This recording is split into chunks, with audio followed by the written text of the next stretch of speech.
Tout au long de ce mois d'avril, nous allons aborder une série de questions en rapport avec la Pâque.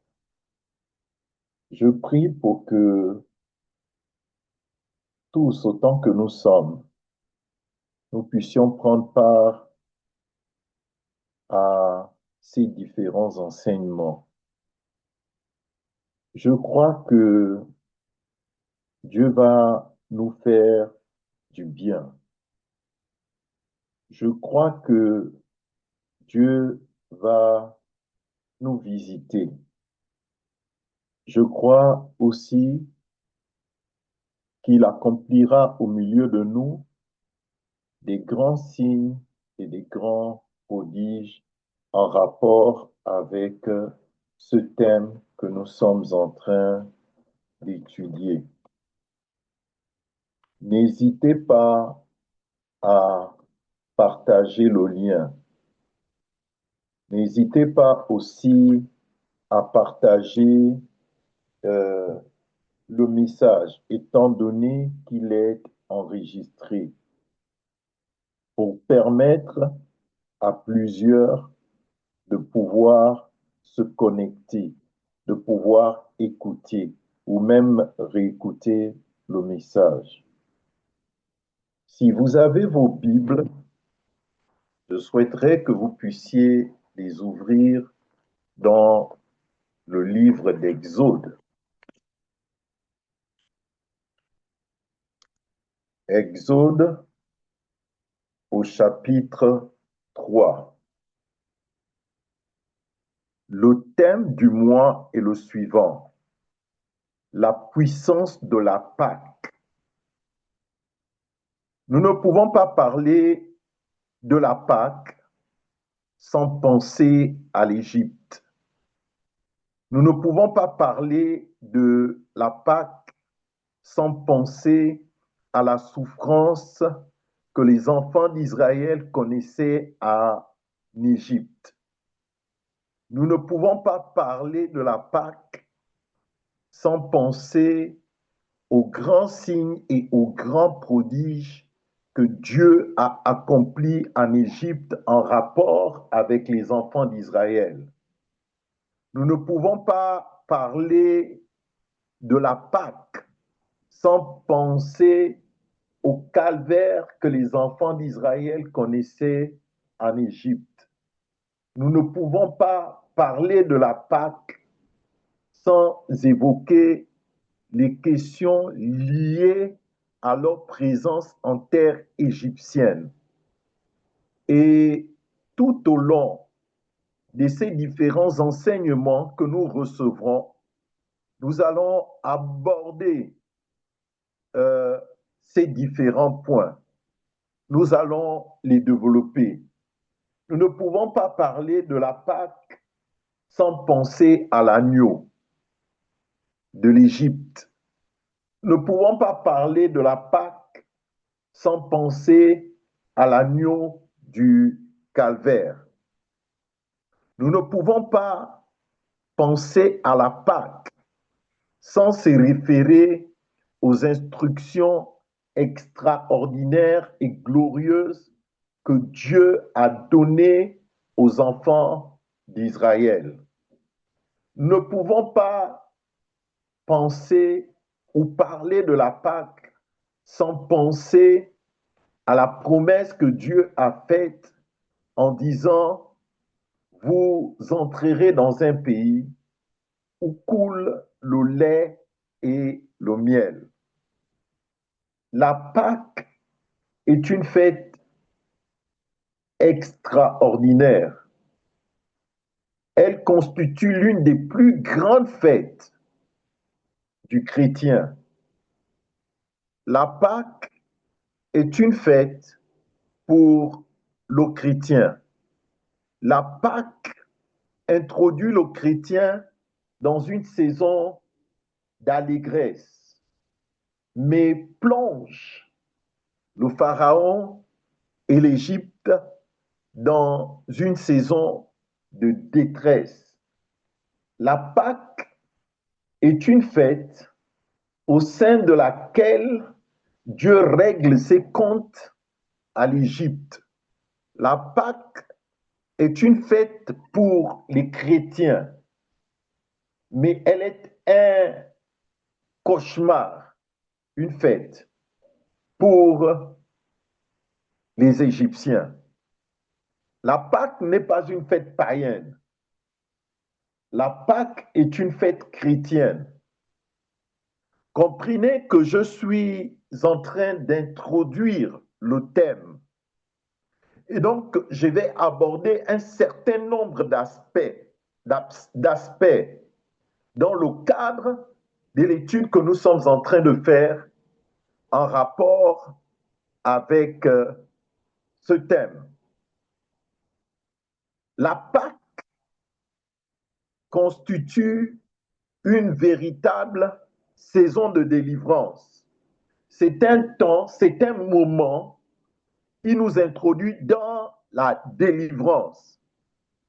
Lorsque vous pensez aux enfants d'Israël en Égypte, vous devez comprendre qu'ils étaient certes esclaves dans un plan purement naturel, mais ils étaient également esclaves dans un plan purement spirituel. Il y a une délivrance en rapport avec la Pâque qui s'opère dans un plan naturel, mais il y a une délivrance également qui s'opère dans un plan purement spirituel. Nous traitons de la Pâque.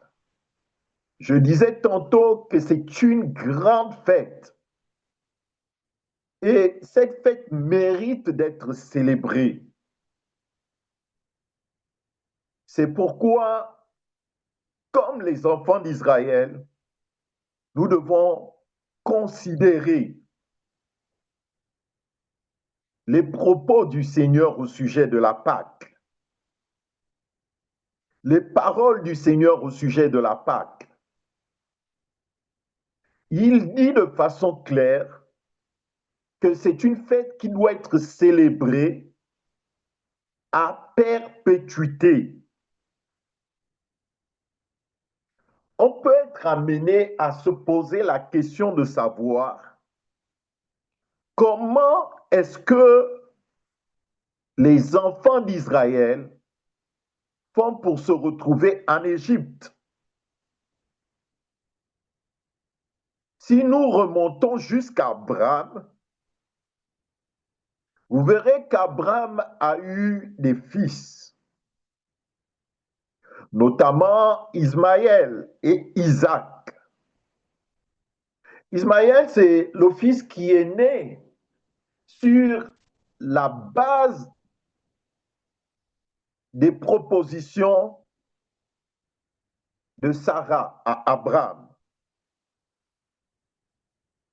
Ils attendaient la promesse et il semblait que la promesse tardait.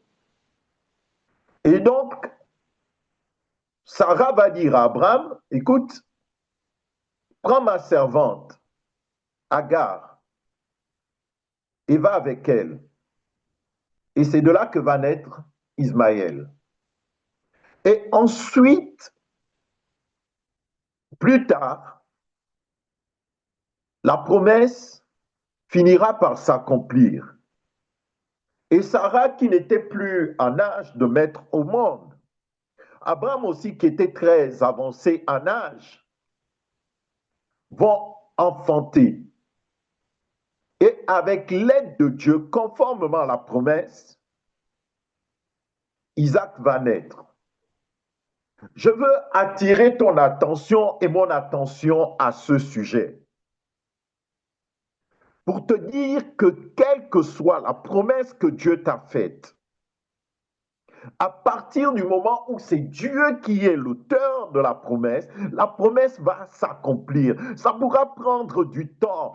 Tu pourras faire face à des difficultés où tu rencontreras certainement des combats sur ton chemin. Mais je veux que tu saches que la promesse s'accomplira intégralement parce que les promesses de Dieu sont infaillibles. C'est qu'il t'a promis dans les Saintes Écritures, c'est qu'il t'a promis dans le secret de ta chambre, c'est qu'il t'a promis en te donnant une vision, en te communiquant un rêve, c'est qu'il t'a promis en faisant ou en suscitant un rêve dans ton cœur, s'accomplira intégralement au nom de Jésus-Christ de Nazareth. Aucun combat ne pourra constituer un obstacle en rapport avec la promesse de Dieu en ce qui te concerne. Nous parlons de la puissance de la Pâque. Isaac finalement viendra au monde et Isaac à son tour mettra au monde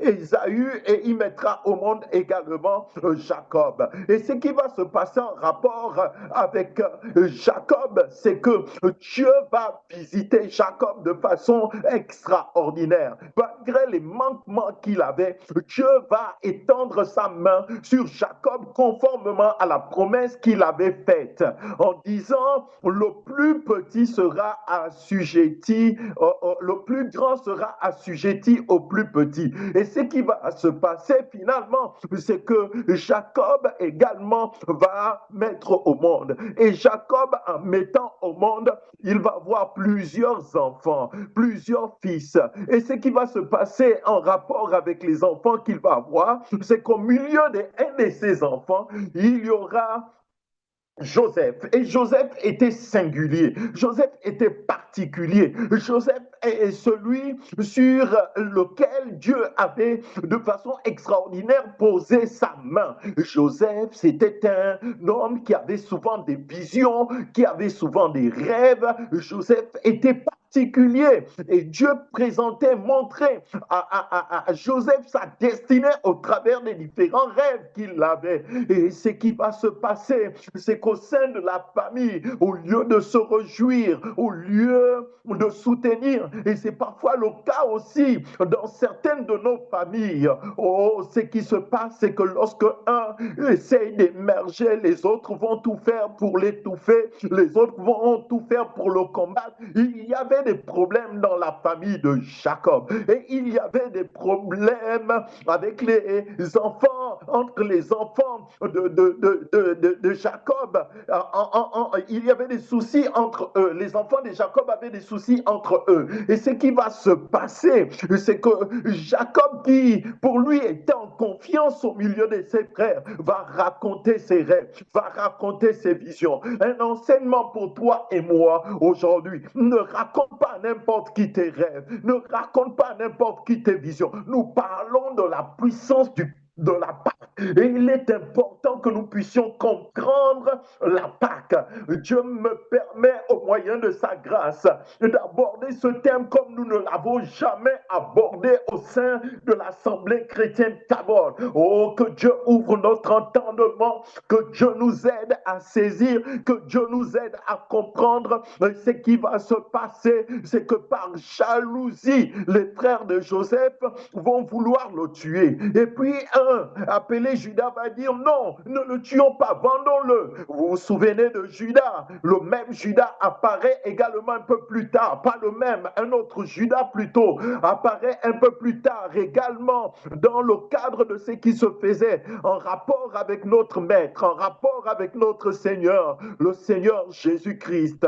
Ce qui va suivre est dramatique, ce qui va suivre est affreux. Et finalement, les frères de Joseph vont décider de vendre Joseph. Ils vont le vendre alors qu'il s'était rendu vers eux pour leur donner à manger. J'ai dit, lorsque quelqu'un est contre vous, vous pouvez faire tout le bien que vous pouvez à cette personne-là. Elle se dressera toujours contre vous. Ce ne sera jamais suffisant. C'est la raison pour laquelle nous devons tirer de la sagesse de ce que nous sommes en train d'étudier, du thème que nous sommes en train d'étudier, des questions que nous sommes en train d'aborder, des principes que nous allons développer au cours de cette étude qui est vraiment très, très importante. Et ce qui va se passer, c'est qu'ils vont vendre Joseph. Quand ils vont vendre Joseph, Joseph va se retrouver en Égypte comme esclave. Mais la grâce de Dieu était toujours sur Joseph. Oh, je dis parfois que lorsque Israël te rejette, la vérité c'est que l'Égypte va te recevoir. Et Joseph avait été reçu en Égypte. Et ce qui va se passer, c'est que Joseph, au-delà des combats, va prospérer. Je vais dire à quelqu'un qu'au-delà des combats, au-delà des attaques, au-delà de l'adversité, alors que nous sommes en train d'aborder ce thème, oh combien important, tu vas prospérer dans le nom de Jésus-Christ de Nazareth. Si c'est pour toi, dis Amen, Amen, Amen. Tu Amen, vas amen, amen. malgré l'adversité, malgré les attaques, malgré les combats, tu réussiras au moyen de la grâce de Dieu. Et c'est ce qui se passait en rapport avec Joseph, au point où Joseph les a reçus. Et quand Joseph les reçoit en Égypte, alors que la sécheresse faisait rage, ils vont s'installer en Égypte à cause de la sécheresse qui faisait rage partout dans le monde. Mais ils n'atteignaient pas l'Égypte à cause de la présence de Joseph. J'ai dit, tu es celui qui arrête la sécheresse, tu es celui au travers duquel la famille prospère, tu es celui au travers duquel Dieu visite la nation, tu es celui au travers duquel Dieu fait du bien à l'Église, Amen. Dieu fait du bien au ministère. Tu es celui-là, tu es celui-là, tu es celle-là, tu es celui qui a été choisi, tu es celui qui a été mandaté. Et tu iras loin, rien ne t'arrêtera parce qu'à ta destinée est attachée la destinée d'un grand nombre au moyen de la grâce de Dieu. Dieu va se servir encore davantage, sa gloire va éclater encore davantage. Plus on s'attaquait à Joseph, plus Joseph croissait, plus on va s'attaquer à toi, plus tu vas croître, plus tu vas plus tu vas progresser, plus tu iras de l'avant, que ce soit de façon spirituelle ou de façon naturelle. Tu vas Amen. dimension dans le cadre de ta communion avec Dieu. Nous parlons de la puissance de la Pâque. Nous ne pouvons pas parler de la Pâque sans penser à la puissance de Dieu, sans penser à la grandeur de Dieu, sans passer à la manifestation des prodiges, des signes et des miracles. Nous ne pouvons pas aborder la question de la Pâque sans expérimenter le miraculeux de Dieu. J'ai dit, nous allons l'expérimenter au cours de cette saison et dans les saisons à venir au moyen de la grâce de Dieu. Et puis viendra un qui n'avait pas connu les enfants d'Israël. Et ce pharaon va plonger Israël dans une situation extrêmement difficile. Israël va être réduit en esclavage. Ils vont être réduits à être des esclaves. Ils vont devenir esclaves en Égypte. Je parle d'Israël, le peuple choisi de Dieu. Je parle des enfants d'Israël, ceux à qui la promesse avait été faite. Mais en fait, ils se retrouvent dans cette situation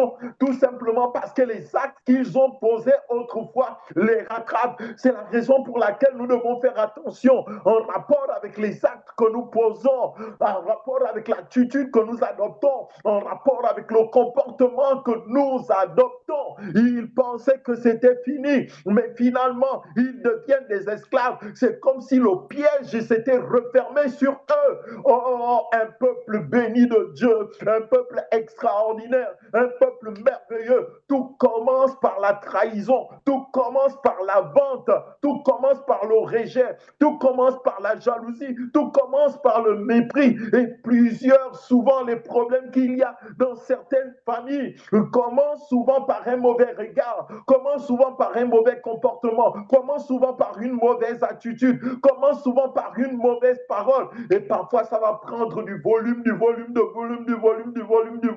au point où ça ça va devenir compliqué. Je déclare et je proclame qu'il n'en sera pas ainsi en ce qui te concerne, en ce qui me concerne.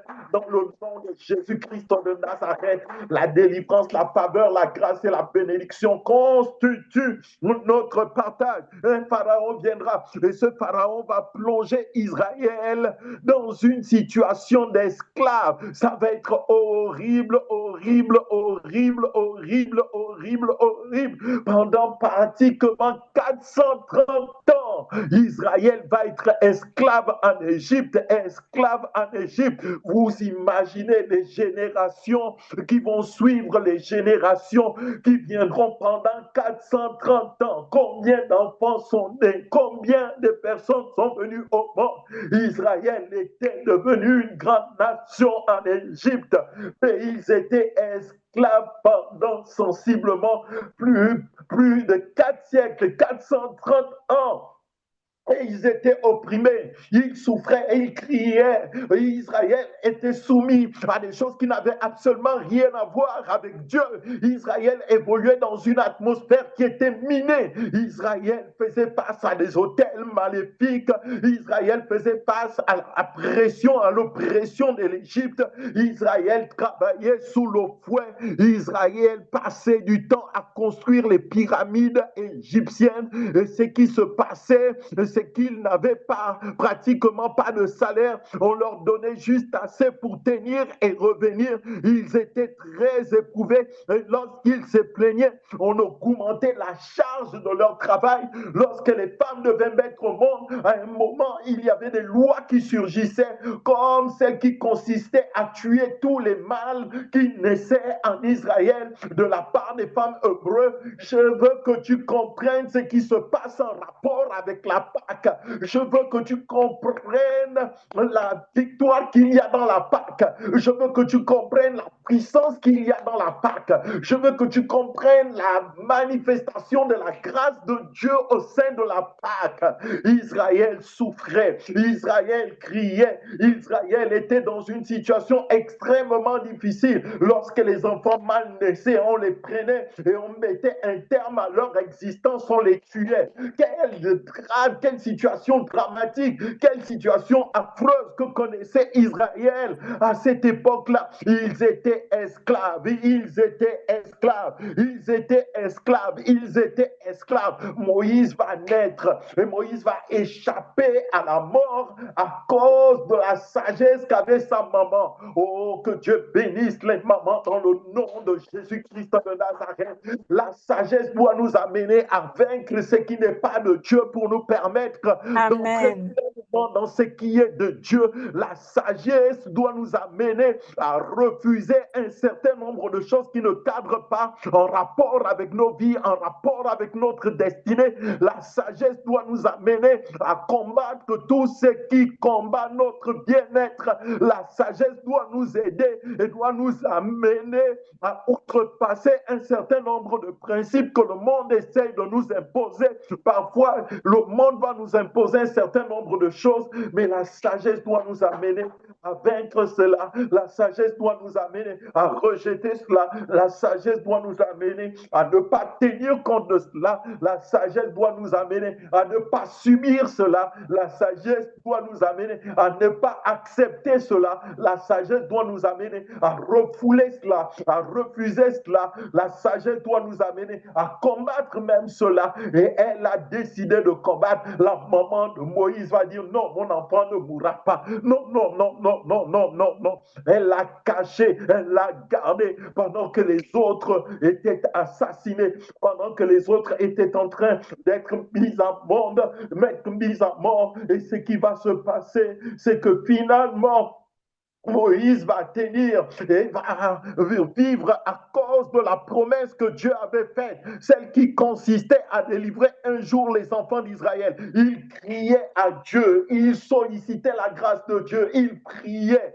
La misère les avait plongés dans un état tel qu'ils ne pouvaient pas faire autrement que crier. Je dis souvent que la crise engendre le cri, et la vérité, c'est que le cri engendre la manifestation de la puissance de Dieu. Ne pense pas que Dieu n'entend pas ton cri. Ne pense pas que Dieu t'a oublié. Ce serait une erreur de croire que Dieu ne se soucie pas de toi. Je veux que tu saches qu'il t'aime. Je veux que tu saches qu'il pense à toi. Je veux que tu saches qu'il se soucie de toi. La Pâque est une grande fête. La Pâque est un moment extraordinaire. Et au cours de toute cette série, alors que nous sommes en fête, durant toutes ces périodes, je prie Dieu pour qu'il nous visite. Je prie pour qu'il nous fasse du bien. Je prie pour qu'il accomplisse des œuvres extraordinaires et merveilleuses en rapport avec nos vies. Oh, nous parlons de la Pâque, nous parlons de la Pâque, nous parlons de la Pâque. En d'autres termes, Pessa, ce qui signifie passer outre. Nous parlons de la Pâque au milieu de tous ces combats que connaissait Israël. Moïse viendra au monde et Moïse va essayer de délivrer un moment les enfants d'Israël. Et ce qui va se passer, c'est que les enfants d'Israël vont commencer à combattre Moïse, alors que Moïse s'est forcé de les délivrer. Vous savez, Moïse était un enfant différent. Moïse était un enfant particulier. En fait, les jeunes de sa génération au sein du peuple d'Israël avaient été tous exterminés. Donc, il évoluait dans une situation où en Israël, il n'avait pas des enfants qui avaient à peu près son âge, parce que tous ils avaient été exterminés. Oh, oh, oh, oh, je prie pour que Dieu nous aide à saisir, je prie pour que Dieu nous aide à comprendre la Pâque, je prie pour que Dieu nous aide à mesurer la puissance qui réside au cœur même de la Pâque. Je prie pour que Dieu nous aide à comprendre l'œuvre extraordinaire qu'il accomplit au travers de la Pâque. Et pour cela, Amen. je voudrais vraiment qu'on ouvre nos Bibles dans Exode, comme je le disais tantôt. Dieu vient ici et il visite Israël. Ça va être un peu long. La lecture va être un peu longue pour nous permettre de bien comprendre. On va lire ensemble jusqu'au verset 10. Si quelqu'un peut lire Exode chapitre 3, du verset 1 jusqu'au verset 10. Je lis la parole de Dieu, Exode au chapitre 3, à partir du verset 1. Moïse faisait paître le troupeau de Jéthro, son beau-père, sacrificateur de Madian, et il mena le troupeau derrière le désert et vint à la montagne de Dieu à Horeb. L'ange de l'Éternel lui apparut dans une flamme de feu, au milieu d'un buisson. Moïse regarda, et voici, le buisson était tout en feu, et le buisson ne se consumait point. Moïse dit, je veux me détourner pour voir quelle est cette grande vision, et pourquoi le buisson ne se consume point. L'Éternel vit qu'il se détournait pour voir. Et Dieu l'appela du milieu du buisson et dit, Moïse, Moïse. Et il répondit, me voici. Dieu dit, n'approche pas d'ici, ôte tes souliers de tes pieds, car le lieu sur lequel tu te tiens est une terre sainte. Et il ajouta, je suis le Dieu de ton père, le Dieu d'Abraham, le Dieu d'Isaac et le Dieu de Jacob. Moïse se cacha le visage car il craignait de regarder Dieu. L'Éternel dit, j'ai vu la souffrance de mon peuple qui est en Égypte, et j'ai entendu les cris que lui font pousser ses oppresseurs, car je connais ses douleurs. Je suis descendu pour le délivrer de la main des Égyptiens et pour le faire monter de ce pays dans un bon et vaste pays, dans un pays où coule le lait et le miel, dans les lieux qu'habitent les Cananéens, les Hétiens, les Amoréens, les Phéréziens, les Éviens et les Jébusiens. Voici, les cris d'Israël sont venus jusqu'à moi, et j'ai vu l'oppression que leur font souffrir les Égyptiens. Maintenant, va, je t'enverrai auprès de Pharaon, et tu feras sortir d'Égypte mon peuple, les enfants d'Israël. Amen, amen, Amen. amen, amen. Lorsque nous considérons ce passage, nous voyons de façon claire que Dieu dit, j'ai entendu les cris des enfants d'Israël. Il visite Moïse, il mandate Moïse pour un but. Et le but ici, c'est délivrer les enfants d'Israël. Il dit, j'ai vu la souffrance que connaît Israël en Égypte. et je suis descendu afin de les délivrer. Dieu parle à Moïse et Dieu mandate Moïse. Dieu dit à Moïse, tu vas aller délivrer les enfants d'Israël. Tu vas aller et au moyen de la puissance que je vais t'accorder, Israël va être délivré. Ce qui se passe ici, c'est que Dieu fait une promesse également. Il dit, tu les délivres pour les conduire dans le pays où coule le lait et le miel. J'ai dit, on ne peut pas parler de la Pâque sans penser à la délivrance. Je ne peux pas parler de la Pâque sans aborder les questions liées à la visitation divine. Je ne peux pas parler de la Pâque sans aborder les questions liées à la restauration des enfants d'Israël. Je ne peux pas parler de la Pâque sans penser à la pression que connaissaient les enfants d'Israël, sans penser à la souffrance que connaissaient les enfants d'Israël, sans penser à l'oppression que connaissaient les enfants d'Israël. Les enfants d'Israël n'étaient pas dans une situation aisée en Égypte. Dieu dit, je connais sa douleur. Dieu dit, je connais sa souffrance. Et lorsqu'on pense à cette histoire, aux paroles du Seigneur, en rapport avec la révélation qu'il fait à Moïse et que Moïse connaissait déjà en ce qui concerne la douleur, la souffrance, les combats, l'adversité que connaissait Israël, je veux attirer ton attention pour te dire que Dieu voit ce que tu vis, Dieu voit ce que tu expérimentes, Dieu voit les combats que tu rencontres, Dieu voit la souffrance que tu rencontres, Dieu voit les difficultés auxquelles tu fais face. Parfois tu as le sentiment que Dieu ne sait pas, parfois tu as le sentiment que Dieu ne se soucie pas de toi, parfois tu as le sentiment que Dieu ne pense pas à toi, mais je veux que tu saches que Dieu pense à toi, je veux que tu saches que Dieu t'aime, je veux que tu saches que Dieu se soucie de toi, Dieu se soucie de ce à quoi tu fais face, des combats que tu rencontres. Dieu dit à Moïse, j'ai vu la souffrance de mon peuple et j'ai entendu les cris. On n'arrête pas de crier à Dieu. Et Dieu dit, je suis descendu, je suis descendu, je suis descendu. Ici, il est question de la descente mystérieuse de Dieu en rapport avec la délivrance des enfants d'Israël. Est-ce que ça veut dire que Dieu habite dans un immeuble qui a plusieurs étages? Il prend l'ascenseur et il descend. Non, non, non, non, non, non, non. Dieu est descendu. Dieu est descendu. J'ai dit, il y aura une descente glorieuse en rapport avec la situation que tu connais. Et Dieu va opérer le miracle. Dieu va opérer la délivrance. Dieu va opérer la restauration. La Pâque, c'est la restauration. La Pâque, c'est la délivrance. La Pâque, c'est la fête. La Pâque, c'est la célébration. La Pâque, c'est la GIE. La Pâque, c'est la guérison. La Pâque, c'est la restauration. Amen, amen.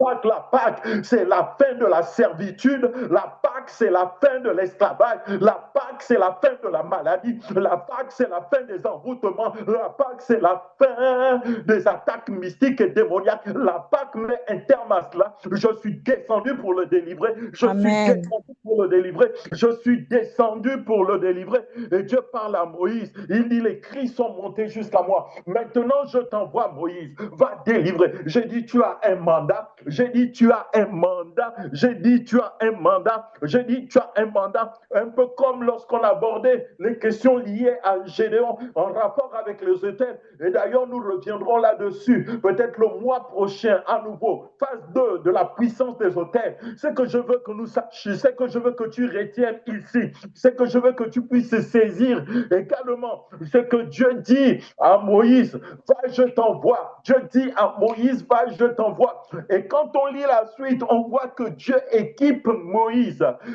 Dieu équipe Moïse. Nous pouvons parler jusqu'à nous égosiller si c'est possible. Mais sans la manifestation de la puissance de Dieu, il n'y aura pas de véritable délivrance en tant que telle. J'ai dit, Dieu est le Dieu qui manifeste sa puissance. Et ma parole et ma prédication ne reposaient pas sur des discours persuasifs de la sagesse humaine, mais sur une démonstration de puissance. Que la puissance soit démontrée dans ton quotidien, qu'il y ait une démonstration de puissance autour de vous. qu'il y ait une démonstration de puissance dans ton environnement, dans le nom Amen. de Jésus. Amen. Qu'il y ait une démonstration de puissance dans mon environnement, qu'il y ait une croissance de puissance. J'ai dit que la puissance puisse croître, que la puissance puisse croître, que la puissance puisse croître, que la puissance puisse croître. Alors que tu écoutes ces messages, oh, reçois de la part du Seigneur une grâce assez exceptionnelle qui va te permettre de croître davantage, que ces paroles t'aident à croître, que ces paroles t'aident à progresser, que ces paroles puissent t'aider à aller de l'avant, que ces paroles puissent te propulser au moyen de la grâce de Dieu, au moyen de la grâce de Dieu, au moyen de la grâce de Dieu. Tu es né avec un mandat, tu es mandaté par le Seigneur pour accomplir des œuvres extraordinaires et merveilleuses, et tu accompliras ces œuvres. Avance seulement, progresse. Ne te pose pas mille et une questions, avance et progresse. J'ai eu cette vision où je voyais la cité de prière, les gens qui venaient à la cité de prière. Est-ce Amen. qu'il y a un Amen. bon Amen. de la cité de prière, il y avait des grands signes et des grands prodiges. Les foules se rassemblaient. C'était simplement glorieux. C'était simplement merveilleux. Les aveugles voyaient, les sourds entendaient, les paralytiques se levaient et marchaient. C'était extraordinaire. Le peuple n'arrêtait pas de prier, n'arrêtait pas de prier, n'arrêtait pas de prier. Oh, je repense à cette vision. Je vois ces tentes qui sont installées. Je vois des hommes et des femmes, des enfants qui lèvent leurs mains vers le ciel. Et la gloire de Dieu qui descend, la gloire de Dieu qui descend, la gloire de Dieu qui descend. C'est ce que Dieu nous a dit lorsqu'il nous a dit, construisez un hôtel, un lieu où vous allez crier à Dieu 24 heures sur 24. Alléluia. Vous allez pouvoir prier, oh, que Dieu ouvre les écluses de cieux et qu'il reparte sa bénédiction afin que cela puisse se passer maintenant. Non, Amen. Amen. Amen. Amen. Amen. Ce qui arrive. Amen.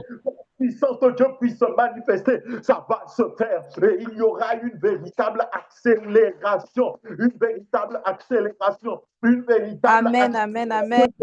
accélération, une véritable accélération dans le cadre de ces travaux, dans le cadre de ces travaux, dans le cadre de ces travaux. Oh, que Dieu nous aide à aller de l'avant, que Dieu nous aide à aller de l'avant. Juste avant cette réunion, le soudeur m'a envoyé les cadres des grilles qu'il a déjà fait. Il m'a dit, j'ai commencé à faire. Regarde les cadres de grilles, regarde les cadres de grilles. Il y a des besoins, que Dieu nous aide. Il y a des besoins, que Dieu nous aide, que Dieu nous aide, que Dieu nous aide. Et me disait, j'attends que vous puissiez envoyer ce qu'il faut pour qu'on puisse avancer dans les travaux. Il a seulement commencé lundi. Que Dieu nous aide, que Dieu nous aide, que la puissance de Dieu vienne, que la grâce de Dieu aborde, que la faveur de Dieu aborde. Dieu dit à Moïse, va, je t'envoie, va, je t'envoie. Tu es une envoyée, tu es un envoyé de Dieu et tu accompliras pleinement ce pourquoi tu es né au nom de Jésus-Christ de Nazareth, au nom de Jésus-Christ de Nazareth, au nom de Jésus-Christ de Nazareth, au nom de Jésus-Christ de Nazareth. La Pâque est une solution. La Pâque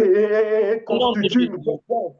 La Pâque est une révélation. La Pâque est une solution. La Pâque est une réponse. Dieu dit à Moïse, je t'envoie. En rapport avec la Pâque, Dieu dit à Moïse, je t'envoie. Toi, tu penses que la Pâque a seulement commencé le jour ou la nuit où les enfants d'Israël ont été délivrés. Non, la Pâque est un processus que Dieu avait déjà engagé depuis le jardin d'Éden, depuis le jardin d'Éden. Et lorsque nous regardons les Saintes Écritures, lorsque l'homme a obéi, Dieu a engagé le processus qui était étroitement lié à la Pâque. La Pâque est née de Dieu. La Pâque est née dans la pensée de Dieu, en rapport avec la restauration de l'homme, en rapport avec la délivrance de l'homme. J'ai dit, Dieu opère des grands signes et des grandes délivrances en rapport avec ta vie, en rapport avec ma vie, dans le nom de Jésus-Christ de Nazareth. La Pâque vient comme une réponse. J'ai dit, ta vie est une réponse. La Pâque vient comme une solution. Ta vie est une solution. La Pâque vient comme une réponse aux interrogations que se pose ta famille. La Pâque vient comme une réponse favorable. La Pâque vient comme une réponse pour la nation. La Pâque vient pour la délivrance de la nation. La Pâque vient pour la restauration de la famille et de la nation. La Pâque, je vous parle de la Pâque. Je vous parle de la Pâque. Je vous parle de la Pâque. Je vous parle de la Pâque. Dieu dit à Moïse, je t'envoie. Dieu dit à Moïse, je t'envoie. Dieu dit à Moïse, je t'envoie. Dieu dit à Moïse, je t'envoie. Dieu dit à Moïse, je t'envoie. Vous devez également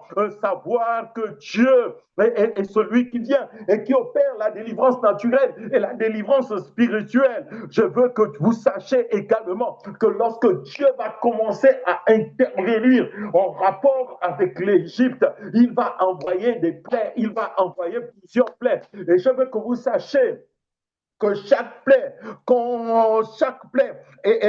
venait confronter une divinité égyptienne. Chaque plaie que Dieu envoyait venait renverser une divinité égyptienne. Et vous devez savoir que la nation d'Égypte est une nation dans laquelle on pratiquait, les gens avaient recours à des pratiques occultes à cette époque-là. Donc Israël était comme dans un entonnoir. Israël était comme dans un enclos. Israël était comme dans une cage. Et Dieu vient les délivrer. Israël était comme dans une prison et Dieu vient les délivrer. Et vous devez savoir que chaque plaie que Dieu a envoyée en Égypte, ces plaies-là venaient confronter des divinités égyptiennes, des divinités égyptiennes, des divinités égyptiennes. Maintenant, quand on prend ce qui se passait en Égypte en rapport avec la confrontation des divinités égyptiennes et qu'on l'applique à chacune de nos familles, j'ai dit la Pâque vient combattre les hôtels maléfiques et diaboliques.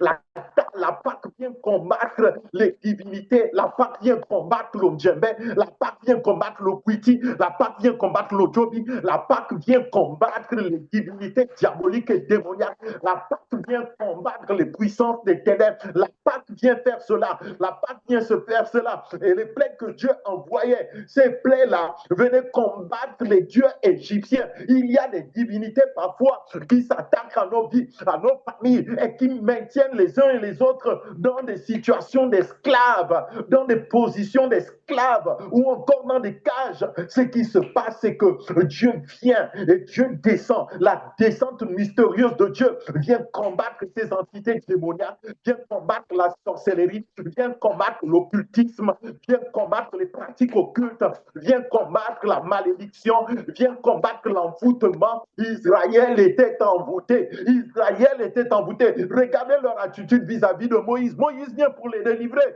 Ils vont commencer à combattre Moïse. C'était l'envoûtement. C'était l'envoûtement. Et Dieu vient les délivrer de cela. J'ai dit l'envoûtement va être chassé et brisé. J'ai dit les divinités mystiques et diaboliques vont être renversées. J'ai dit les divinités démoniaques vont être renversées. Dans le nom de Jésus-Christ de Nazareth, j'ai dit tout ce qui t'oppresse va être renversé. J'ai dit la maladie qui agit comme un oppresseur ou comme sous une forme d'oppression va être renversée au nom de Jésus-Christ de Nazareth. Amen.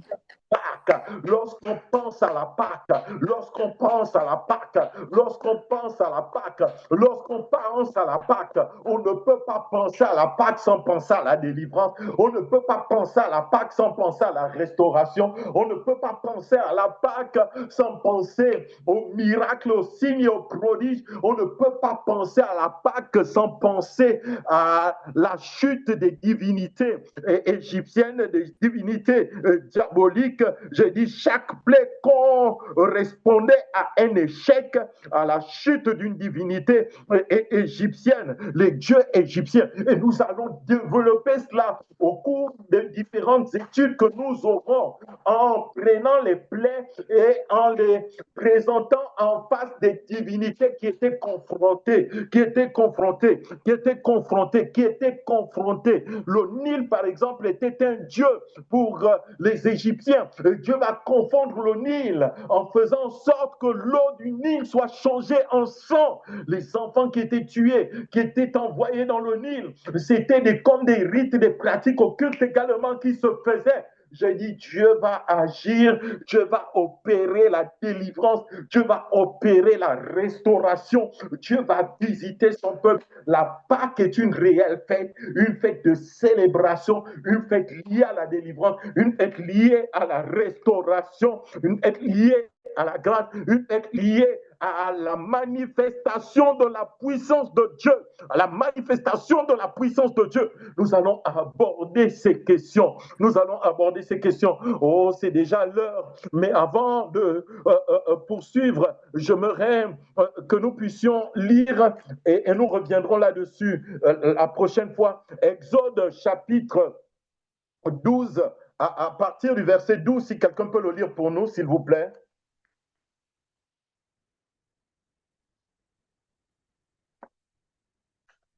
Exode 12. Je lis la parole de Dieu, Exode 12, à partir du Mhm, verset 12. mhm, Cette nuit-là, je passerai dans le pays d'Égypte, et je frapperai mhm, tous les premiers-nés du pays d'Égypte, depuis les hommes mhm, jusqu'aux animaux, et mhm, j'exercerai des jugements contre tous les dieux de l'Égypte. Je suis mhm. l'Éternel. Il dit ici, il exercera ses jugements contre qui? Contre tous les dieux d'Égypte. Les dieux d'Égypte, là, c'est Dieu avec des minuscules. Ce sont des divinités égyptiennes. À un moment, il s'adresse à Moïse et nous le verrons. Il dit à Moïse, je fais de toi un Dieu en présence du Pharaon ou en présence de Pharaon.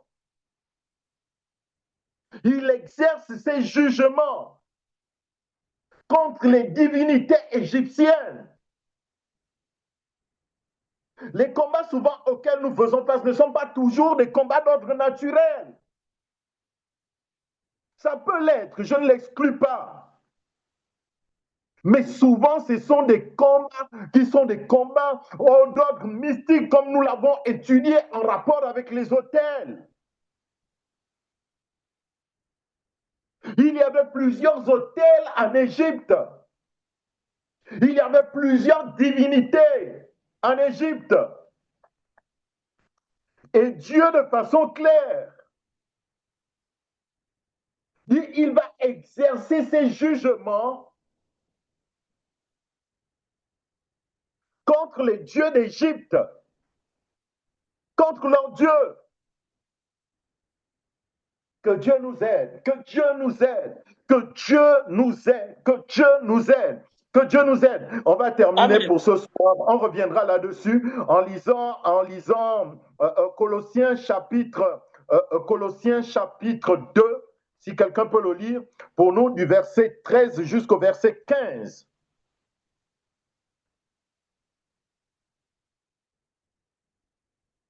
Une bonne nouvelle, la première célébration de la Pâque, de façon officielle, avec le mot Pâque, la Pâque a été célébrée en Afrique. La première Pâque a eu lieu en Afrique.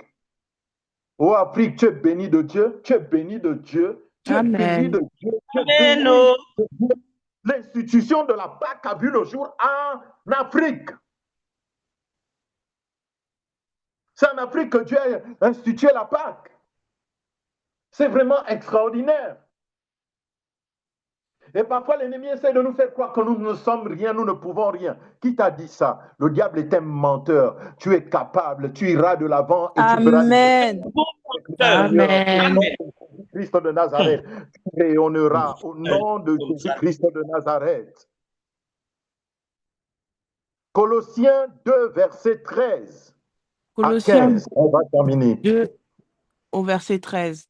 Vous qui étiez morts par vos offenses et par l'incirconcision de votre chair, il vous a rendus à la vie avec lui en nous faisant grâce par toutes nos offenses, pour toutes nos offenses. Il a effacé l'acte dont les ordonnances nous condamnaient et qui subsistait contre nous, et il l'a détruit en le clouant à la croix. Il a dépouillé les dominations et les autorités et les a livrées publiquement en spectacle en triomphant d'elles par la croix. Ok, ok. Quand nous lisons ce passage extraordinaire, merveilleux, nous voyons de façon claire qu'ici, Dieu parle au travers de la mission de Christ, de l'œuvre de Christ.